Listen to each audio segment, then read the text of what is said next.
Assalamualaikum warahmatullahi wabarakatuh.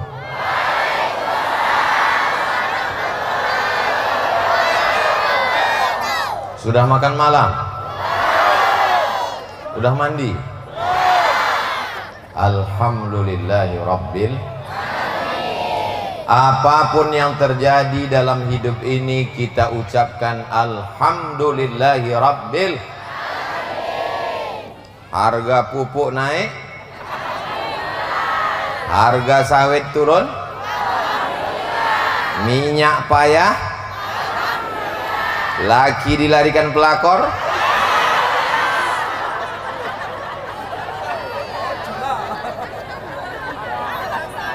Alhamdulillahi rabbil alamin. Wassalatu wassalamu ala ashrafil anbiya'i wal mursalin Sayyidina wa maulana wa syafi'ina wa zukhrina wa qurrati a'yunina Muhammadin wa ala alihi wa sahbihi wa man tabi'ahu ila yaumiddin. Yang sama-sama kita hormati Bapak Camat, Bapak Kapolsek, Bapak Dan Ramil, Bapak Babin Kamtibmas, Bapak Dai Kamtibnas, pimpinan Pondok Pesantren Jabal Nur, para alim, para ulama, para kiai, hadratul muhtaramin wal mukarramin, yang besar tak dihimbau gelar, yang kecil tak disebut nama, nenek mama, alim ulama, cerdik pandai, bapak ibu, hadirin hadirat, muslimin muslimat, mukminin mukminat yang belum kawin, belum semuanya dimuliakan Allah Subhanahu wa taala. Amin ya rabbal. Itu kenapa ada layar tancap di sana? Masih acara kita juga? Masya Allah, besar-besar TV di sini ya.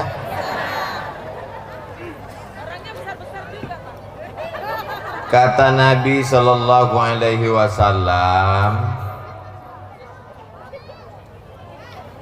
ada seorang perempuan namanya Suwaibah. Siapa namanya? Suwaibah ditugaskan menjaga Aminah yang sedang hamil tua. Suwaibah ini budak. Tahu bapak ibu budak? Bukan budak kecil dari Bengkalis. Budak itu maksudnya hamba sahaya. Budak, kau jaga adik iparku yang sedang hamil tua. Nanti kalau anaknya lahir kau kasih berita sampai ke rumah. Siap? Kata budaknya, siap. Lahirlah anak Aminah.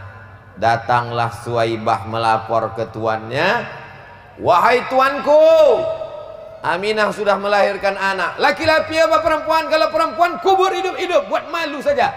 Laki-laki tuanku. Alhamdulillah.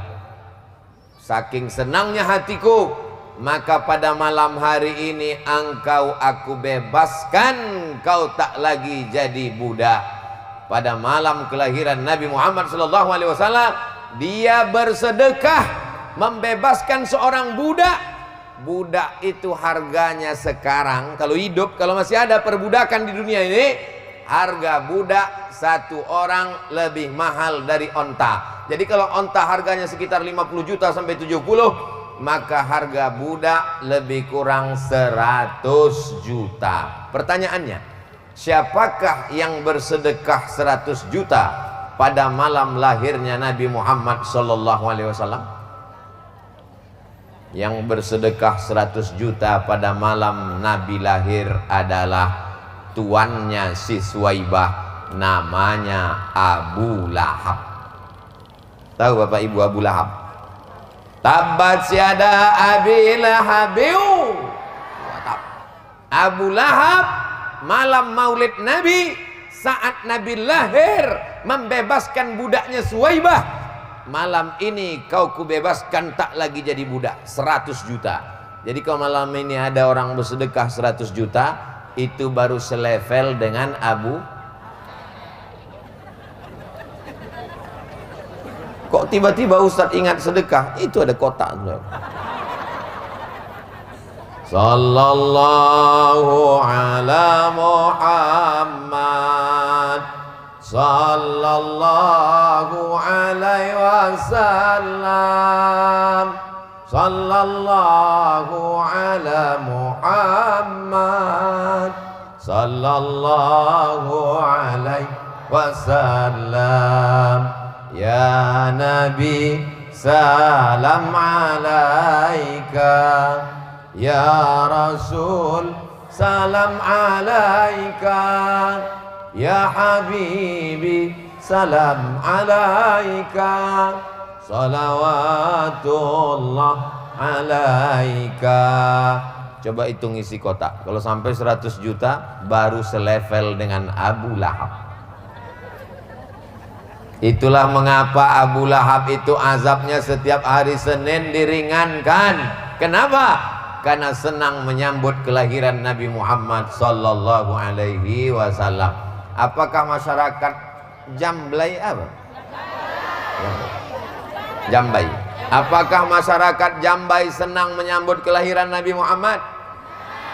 Mana buktinya?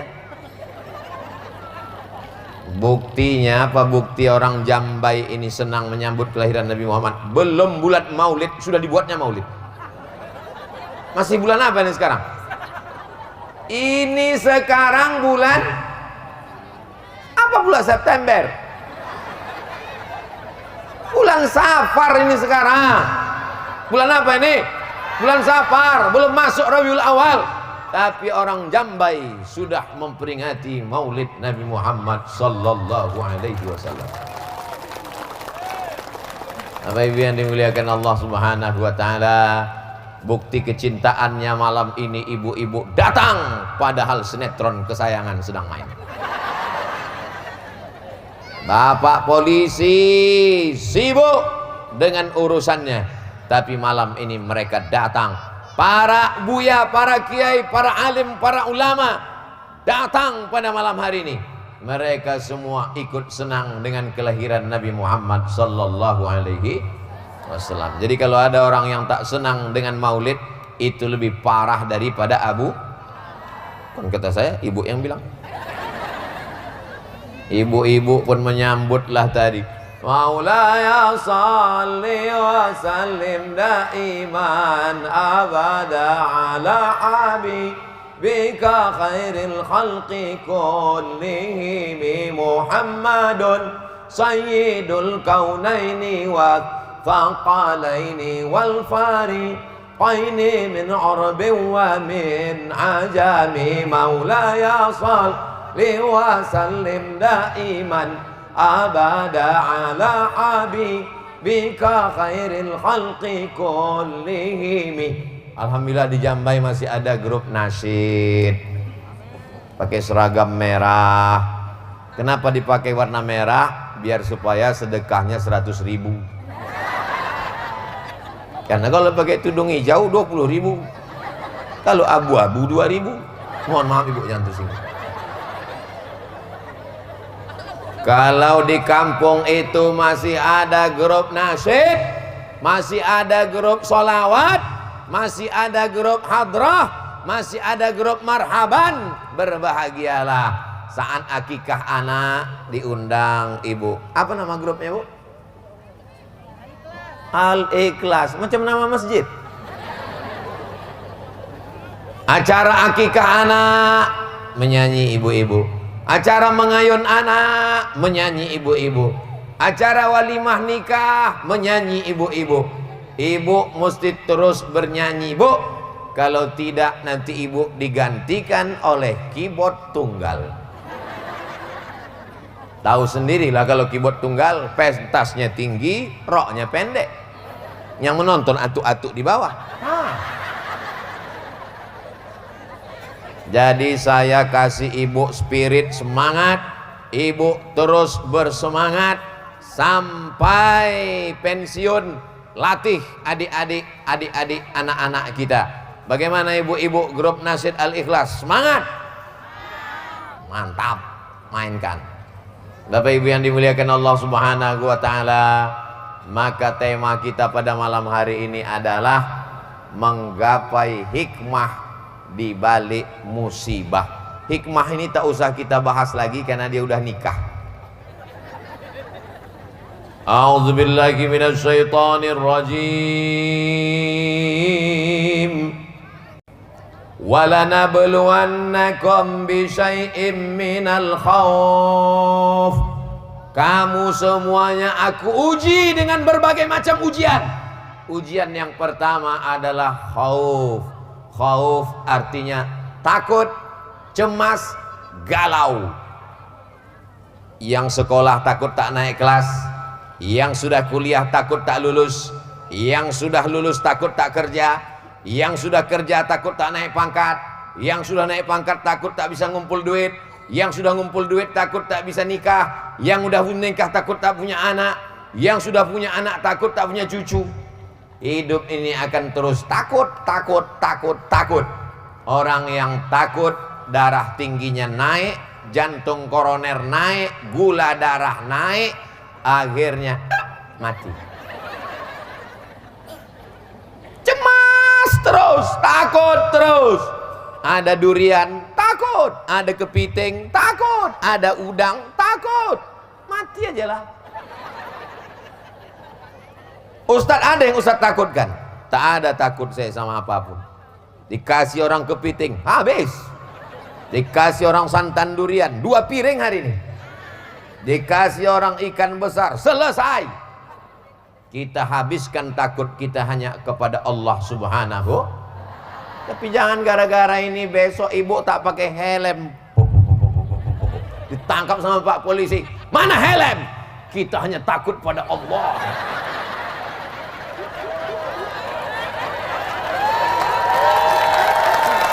Kata Pak polisi, memang ibu aja yang datang pengajian tadi malam. Aku pun ada juga di situ. Memang ibu takut sama Allah, aku pun takut juga. Rupanya takut aku menilang ibu. Jangan terlalu takut ibu. Takut cemas, takut mati, takut segala macam. Bangkitkan semangatmu, katakan la ilaha. La ini jitama'atil ummatu, berkumpul semua umat di manusia ini, mau mencelakakanmu, mau menyantetmu, mau membunuhmu, mau menculikmu. Kalau tidak, kata Allah, tidak akan terjadi. Betul? Tapi tetap ada usaha dan ikhtiar. Jangan nanti lewat di duri, lampu merah, lewat aja. Ustaznya, prit, kenapa kau lewat? Kalau tak mati, kata Allah, tidak mati. Kata Pak polisi, memang tak mati, tapi kok kutangkap. Bapak Ibu yang dimuliakan Allah SWT, ketakutan inilah yang membuat orang menjadi buat dosa. Ustadz Somad, jilbab saya panjang, baju saya panjang, tapi kata mama, nanti kalau jilbab kau panjang, baju kau panjang, kau tak laku nak. Anaknya sudah tak takut, emaknya pula takut. Kata mak, apa kata makmu? Kata mama, kalau jilbabmu panjang, bajumu panjang, nanti kau tak laku, kau jadi gadis tua. Terus apa kata makmu? Pacaran aja nak. Tapi kata Ustadz Somad, berdosa mah. Dosanya biar mama yang nanggung. Mak celako. Kullukum ra'in, setiap kamu adalah pemimpin. Wa kullukum mas'ulun ar-ra'iyatih. Setiap kamu akan dituntut tanggung jawab di hadapan Allah Subhanahu wa taala. Bukan kenakalan remaja, bukan kenakalan anak muda, tapi kenakalan orang. Alhamdulillah di apa tadi? Di Jambai sudah tak ada orang tua yang begini. Memang dulu pernah ada, tapi udah mati dah. Ada pun yang ini baik semua, insyaallah. Amin ya rabbal alamin. Jangan takut ibu. Jangan takut tentang hidup. Bismillahi tawakkaltu ala Allah, la haula wala quwata illa billah. Kenapa orang korupsi? Kenapa orang menipu? Kenapa orang main timbangan sawit? Karena takut. Timbangannya ini apapun naik ke situ tetap 50 kilo. Baik janjang kecil maupun yang besar, Abdul Somad pun duduk situ tetap 50 kilo. Wailul lil mutaffifin, celakalah orang yang main timbangan. Alladzina idza talu 'alan nas yastawfun, kalau dia menimbang, kalau dia membeli, dia mau penuh. Kalau dia yang membeli ikan di pasar, kurang satu mata. Baca Yasin tak nampak, tapi timbangan di pasar tajam. Wa idza kaluhum aw wazanuhum yukhsirun. Tapi kalau dia yang menimbangkan barang orang, curang, tipu, bohong, nauzubillah. Alhamdulillah di Jambai sudah tak ada lagi. Dulu pernah ada tapi udah mati dimakan cacing tanah semuanya. Ini yang hidup nih sekarang, ini yang tinggal yang baik-baiknya aja semua. Ibu bapak yang dimuliakan Allah Subhanahu wa taala. Jadi ujian yang pertama adalah takut, takut, takut. Orang kalau dia terlalu takut dengan dunia ini, dia tidak pernah akan merasakan nikmatnya hidup. Mau makan takut gemuk, mau puasa takut kurus. Kita kalau kita pikirkan cakap orang, dunia ini tidak susah, dunia ini tidak sulit. Yang susah, sulit, ribet, jelimet, payah memikirkan cakap orang. Betul? Macam saya nih, kurus. Apa kata orang?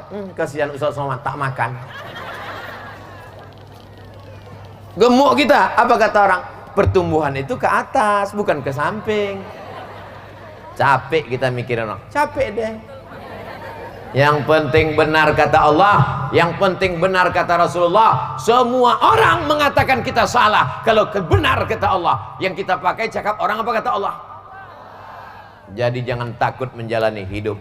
Pesankan ke anak-anak ibu, jangan kau takut. Anak muda mau minang anak gadis, ditolak. Cinta ditolak, dukun. Gara-gara apa? Takut tak jodoh. Ibu-ibu pakai pelet ke dukun, takut lakinya diambil orang. Padahal tak ada orang mau ngambil lakunya, kurus kering kerontang. Apa yang mau diambilnya? Ibu aja yang ketakutan. Ibu-ibu yang di sini alhamdulillah tidak takut lagi. Betul kan, Bu? Awas. Sempat hilang abang tuh nanti di kebun sawit. Saudaraku yang dimuliakan Allah Subhanahu wa taala. Wala nabluwannakum bisyai'im minal khauf. Kamu akan kami uji dengan rasa takut, cemas, galau, gundah gulana. Maka tidak ada yang bisa mengobati hati yang galau, yang takut, yang cemas, kecuali banyak berzikir. La ilaha illallah wahdahu la syarikalah, lahul mulku walahul hamdu, yuhyi wa yumit wa huwa ala kulli syai'in. Wahai engkau yang punya jabatan, takut jabatanmu turun, lahul mulku, Allah yang punya jabatan. Wahai engkau yang saat ini dipuji-puji orang, takut nanti kau tak dipuji orang, ingat Allah yang punya pujian. Walahul hamdu, yang hari ini hidup takut mati, yuhyi. Berapa banyak orang yang diponis mati sampai sekarang tak mati-mati. Bapak kalau tidak mau operasi 3 bulan lagi mati. Sudah 3 tahun tak mati-mati. Malah yang nyuruh operasi itu mati duluan. Yuhyi wa yumit wa huwa ala kulli syai'in. Itu ditanamkan ke dalam hati kita untuk mengusir rasa takut. La ilaha illallah wahdahu la syarikalah, lahul mulku wa lahul hamdu, yuhyi wa yumit wa huwa ala kulli syai'in qadir. Tapi jangan pula gara-gara begini besok subuh begitu. La ilaha illallah, lahul mulku wa lahul hamdu. Apanya Pak Imam? Ada pula orang selesai sholat tak dibacanya zikir ini betul-betul, asal keluar aja dari mulut. Qadir, Qadir, Qadir. Apa yang kau baca tadi? Kenapa Qadir? Rupanya nama lakinya Abdul Qadir. Mohon maaf Pak Qadir. La ilaha illallah wahdahu la syarikalah, lahul mulku wa lahul hamdu, yuhyi wa yumit wa huwa ala kulli syai'in. Anak mau berangkat sekolah jauh takut, anak mau sekolah ke Pekanbaru khawatir, anak mau berangkat ke Mesir cemas, anak mau ke pondok pesantren ngeri. Kau letaklah anak di celah ketiak, mati dia kena ketiak. Terbanglah kau sejauh mata memandang anakku. Di hari petang kau akan kembali pulang membeda, membesarkan, membina kampung halaman Jambai. Betul? Allahu Akbar. Kalau ada rasa cemas, rasa khawatir dalam hati kita untuk mengusir setannya, Allahu Akbar. Kalau ada kawan mengantuk di sebelah, Allahu Akbar. Kalau besok suami tak sholat subuh, Allahu Akbar. Bapak ibu yang dimuliakan Allah subhanahu wa ta'ala, hebatnya ibu-ibu di Jambai. Pak polisi pun disuruhnya minggir. Minggir sedikit Pak gitu. Luar biasa ibu-ibu. Gara-gara saya bilang jangan takut, akhirnya Pak polisi pun dia tak takut. Mohon maaf Pak polisi, ini bahaya ceramah Ustaz Somad. Apa kabar bapak-bapak semua, sehat? Pendekar-pendekar ketakutan minggir semua. Padahal mestinya mereka kan menjaga di sini nih, kan? Tapi kan emak-emak radikal takut minggir. Bapak ibu yang dimuliakan Allah subhanahu wa ta'ala, penyakit yang paling mengerikan adalah rasa takut yang tidak pada tempatnya. Takut itu hanya kepada Allah. Tanamkan rasa takutmu kepada Allah, sehingga tak ada takutmu kepada makhluk satupun. Tapi kalau takut dikit, orang kalau terlalu takut menengok pucuk pisang macam pocong. Allahul Qayyum la ta'khudhuhu sinatun wa la nawm. Kata setan, aku tak di situ. Aku di sini bodoh. Pucuk pisang pula dibacakannya ayat kursi.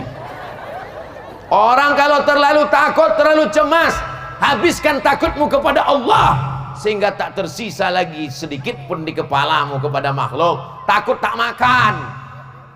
Anak kau sekolah di mana?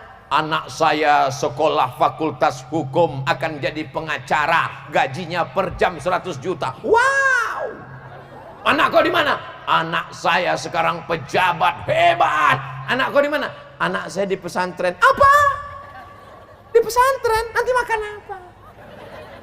Ilaha illallah Muhammad Rasulullah.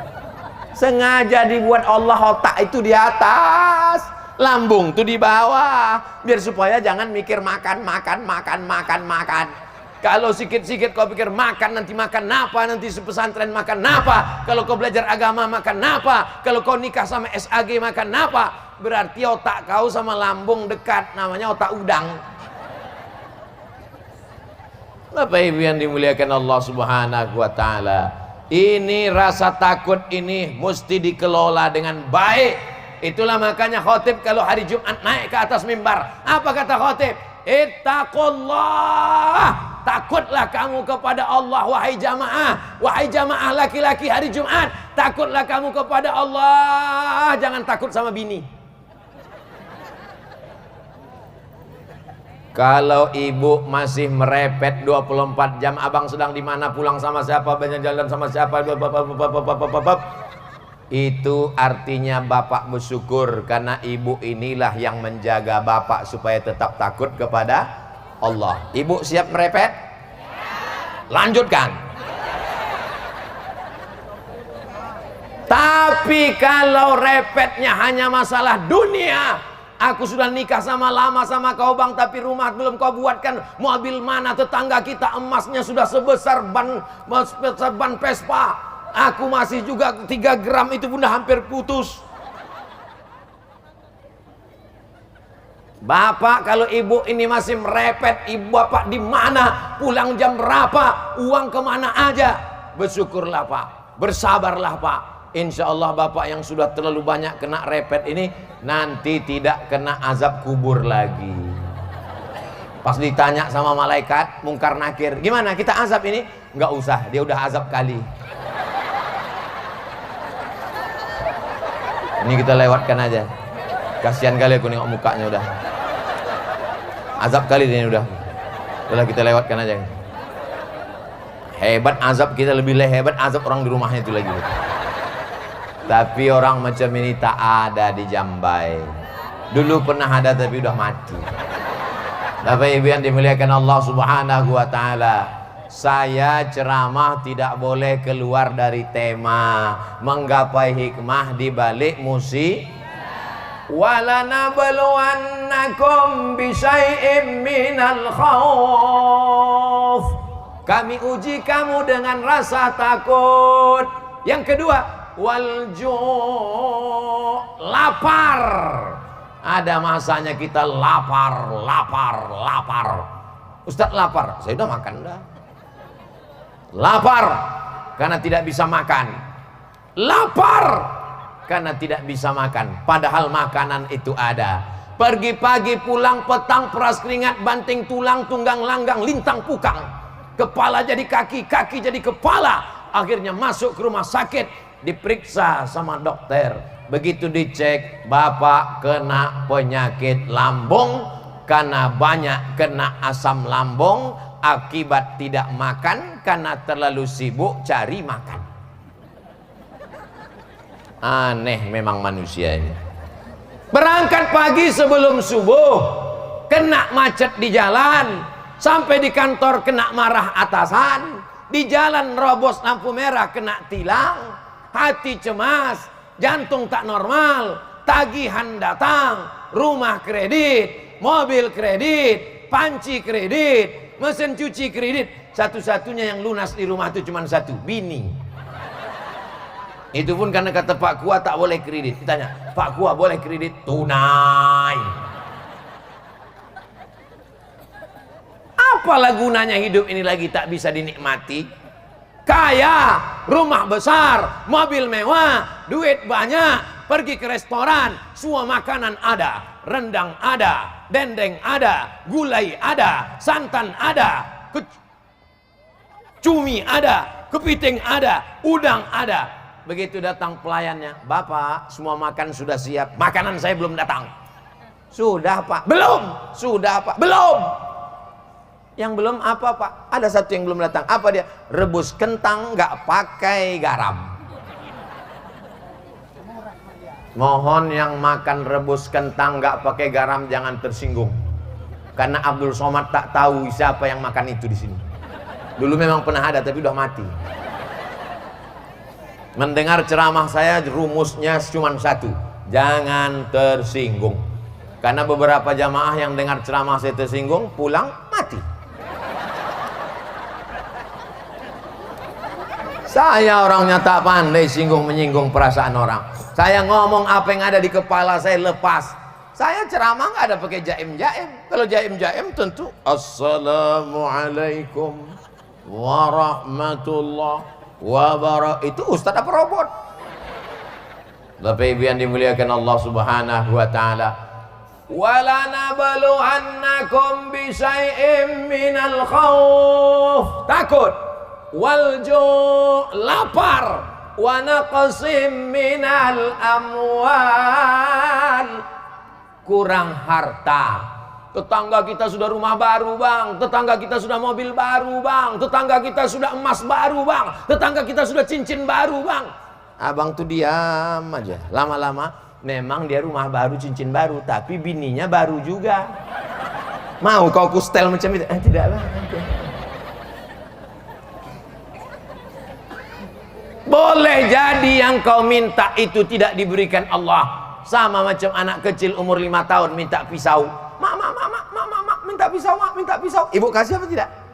Kenapa tak ibu kasih? Apakah kan ibu sayang apa tak sayang? Karena sayang itulah tak ibu kasih. Karena kalau ibu kasih anak umur 5 tahun pisau, bukan dipotongnya cabai, bukan dipotongnya kentang, bapak di kamar itu dipotongnya. Begitu juga lah dengan orang yang minta macam-macam. Allah kasih ke kita bukan yang kita mau, tapi Allah kasih ke kita yang Allah mau. Yang terjadi itu mau kita apa mau Allah? Yang terjadi itu mau Allah. Kan sering ibu ngomong gitu sama anak ibu, sebetulnya pacar mama dulu ganteng, kenapa ayah ini jadi pak? Itulah mau Allah.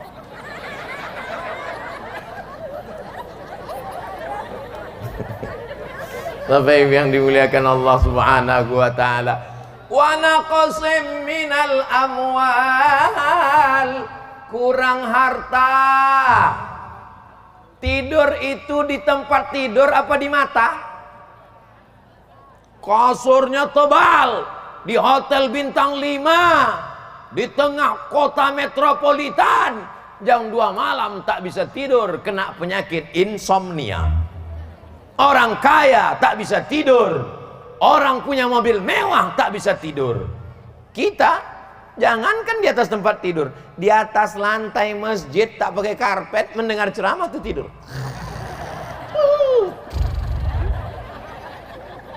Begitu selesai ceramah, demikianlah tausiah ini saya sampaikan, langsung terbangun. Hah? Berbisik pula tuh, pendek kali ceramah. Ilaha illallah, mau aku letukkan aja rasanya mikrofon. Wa naqsim minal amwal. Yang penting rezeki ini barokah. Abang, udah ku dengar ceramah Ustaz Somad tadi malam. Tak penting banyak bang, yang penting barokah. Asal abang bawa sehari 1 miliar cukup lah bang. Berapa banyak orang yang gajinya 1 bulan 50 juta, tetangganya di samping 5 juta, anaknya bisa kuliah, istrinya bisa umroh, rumah pelan-pelan terbangun, kendaraan tetap ada, rezeki barokah. Yang satu lagi 1 bulan 300 juta, 3 malam habis. Sarapan pagi sabu-sabu. Tahulah satu sabu-sabu 1 gramnya berapa. Siapa yang tahu harganya? Tengok Pak Polisi, berarti beli dia tuh. Bapak Ibu yang dimuliakan Allah Subhanahu wa taala. Berapa anakmu? Anakku tak banyak, yang penting barokah. Berapa hartamu? Hartaku tak banyak, yang penting barokah. Makanya kita kalau jumpa sama orang yang kita doakan itu barokah. Assalamualaikum warahmatullahi wabarakatuh. Makan, yang diminta itu barokahnya. Allahumma barik. Nikah, yang diminta itu barokahnya. Barakallah lakum wa barakalaikum.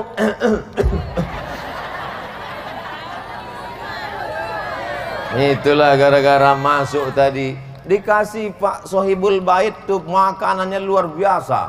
Pertama pokoknya makanannya seram-seram semua. Pertama begitu masuk durian. Apa tak seram? Habis itu buah naga. Enak-enak semua. Jamaah yang dimuliakan Allah Subhanahu wa taala.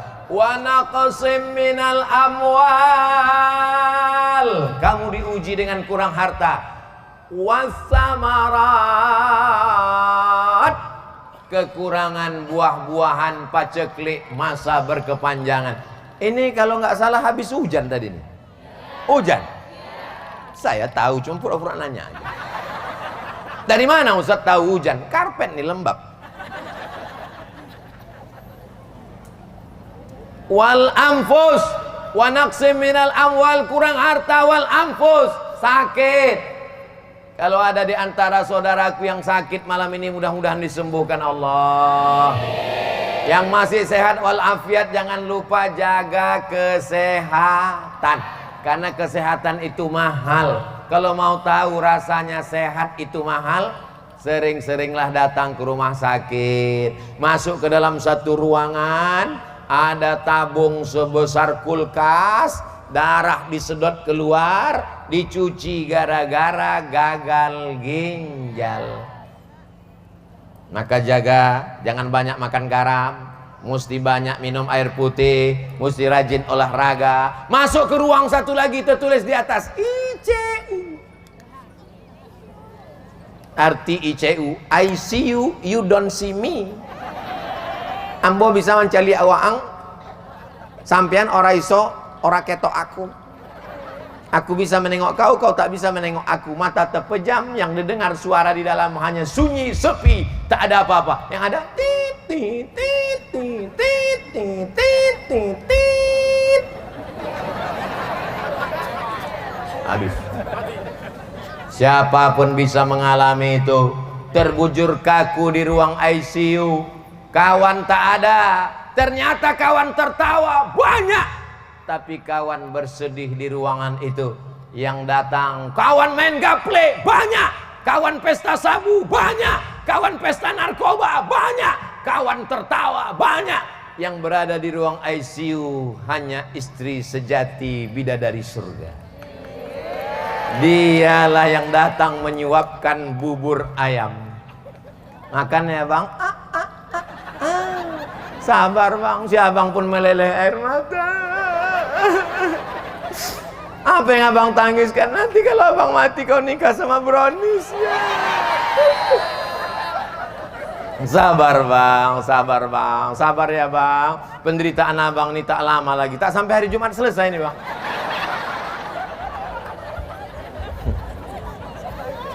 Sayup-sayup terdengar suara azan dari masjid menara, masuk ke ruang ICU, menembus celah-celah jendela. Hayya 'alas shalah.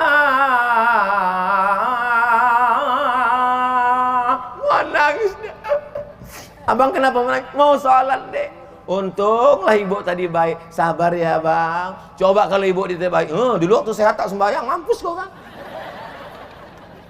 Untunglah ibu nih baik, disuapkannya pelan-pelan. Abang, pintar. Coba kalau ibu nih tak baik, dulu sombong kali, makan. Dulu memang ada di sini yang gitu, tapi sudah mah. Ini yang hadir nih solihah semua. Bidadari surga semua. Maksud saya kalau ada yang macam itu segera berubahlah kalian. Bapak Ibu yang dimuliakan Allah Subhanahu wa taala.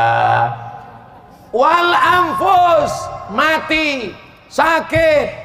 Kita hanya bisa berdoa kepada Allah, langkahkan kaki, bismillahi tawakkaltu 'alallah, la haula wala quwata illa billah. Salaman, cium tangan. Abang pergi dulu ya Adinda. Boleh jadi itu salaman yang terakhir, Bu. Ngapain salaman-salaman? Besok kan ada lagi. Siapa yakin dia besok masih hidup? Jangan-jangan malaikat maut sudah dikandis. Kalau pagi bersalaman, anggaplah itu salaman yang terakhir. Karena kita tak tahu entah kapan ajal tiba.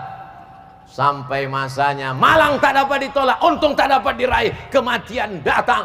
Waktu mau tidur tadi malam dia masih ketawa Pak Ustadz, masih bersenda gurau Pak Ustadz. Tiba-tiba pas saya bangunkan subuh, sholat bang, dingin macam es batu Pak Ustadz. Rupanya kata dokter sudah mati jam 3 malam tadi. Malaikat maut tak ada pula membanguni saya, ini yang cabut-cabut aja langsung. Kalau abang tuh masih hidup malam ini, mudah-mudahan umurnya panjang. Kalau abang itu malam ini belum terbuka pintu hidayah, doakan supaya terbuka pintu hidayah untuk dia. Sudah capek aku mendoakan pintu hidayah tak juga terbuka, mudah-mudahan terbuka pintu liang lahat. Saya mancing aja. Pas saya bilang terbuka pintu liang lahat, satu pun tak ada yang menyebutkan amin. Begitulah cinta mereka kepada kau Pak. Walaupun kau tak datang malam ini Pak. Kenapa Ustaz tunjuk ke kamera? Mereka kan tak ada malam ini di sini, tapi dia nonton. Aku nih kata dia. Ustaz Somad, ya Bu. Laki saya tak sembahyang Bu. Loh, kok bisa ibu nikah sama dia? Saya pun dulu tak sembahyang juga. Oh, berarti kalian sama-sama setan. Iya, patutlah berjodoh. Tapi akhirnya aku dengar ceramah Ustadz di YouTube itu, taubat aku sekarang Pak Ustadz. Lakiku belum juga sembahyang Pak Ustadz. Bagaimana Pak Ustadz? Tolong nasihat dia Pak Ustadz. Man taraka sholata muta'ammidan, siapa yang meninggalkan sholat secara sengaja, azan bersaut-sautan di masjid dia tak mau datang, faqad kafara jiharo, kafirlah dia secara nyata. Mudah-mudahan ditontonnya film. Potong 1 menit, kirimkan ke Instagram, uploadkan ke Facebook. Ustadz emangnya punya Instagram? Itulah Instagramku yang followernya 7 juta itu. Itulah kalian, belum juga follow lagi. Follow lah. Apa guna Instagram Ustadz Somad ini? Isinya ku tengok jual cendol, isinya ku tengok jual gula merah, isinya ku tengok jual bolu, isinya ku tengok jual batik sakai. Kalau Tuhan memasang genteng, jangan jatuh nanti jadi bangkai.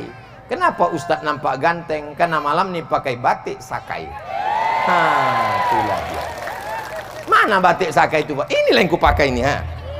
Tak kalian tengok rumah sakai ini. Ini batik sakai produk asli masyarakat Jambai. Dapatkan sekarang juga, hubungi nomor kontak berikut ini. Walaupun berapa jatah saya belum lagi ada kesepakatan, tapi saya endorse sajalah dulu biar senang ibu-ibu nih. Tujuannya supaya apa? supaya selesai pembangunan musola al-muttaqin. Tengoklah masjid cantik luar biasa. Saya heran kenapa lah dibuat orang ini pengajian di luar masjid. Kenapa tak masuk ke dalam masjid? Rupanya dalamnya kecil kali. Entah orang ini banyak, atau jamaah ini terlalu besar, atau masjid ini terlalu kecil, wallahu a'lam. Yang jelas kita tengok subuh besok. Bisa subuh besok tiba-tiba masjidnya jadi besar, orangnya tak ada. Tapi insya Allah saya husnuzon, ini dibuat di luar karena memang jamaah Jambai ini suka dengan pengajian-pengajian. Betul? Bahkan di luar pagar sana jauh dipasangkan layar, bahkan sampai ke ujung sana tak lagi nampak, tak kemana-mana. Ini belakangnya apa nih, sungai apa?